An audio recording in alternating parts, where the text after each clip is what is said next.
क्या बात। পাশের পাড়ার পুকুর ধারের ছকিনা বুড়ে ঠিক কিনা বলো ঠিক বলেছি না ভুল বলেছি? এই মোটা ভাই ওদের ছকিনা রয়েছে তুমি জানো না তাই আছে ওরা লুকিয়ে রেখেছে। চলো একটা ছন্দ গাইবো সবাই মিলে একটু গাই, ঠিক আছে? শেষ করে দেবো এই একটা বাজে। আমান করছি একটা বাজে, আমার জলসা আছে আবার।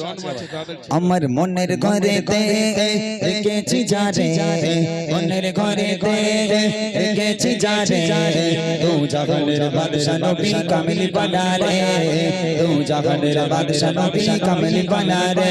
আমার মনের ঘরেতে রেখেছি যারে, মনের ঘরেতে রেখেছি যারে, তু জাহানের বাদশা নবী বানারে। বলো তু জাহানের বাদশা নবী কামিল বানারে। আমার দয়ার নবী রে, আমার মায়ের নবী রে, আমার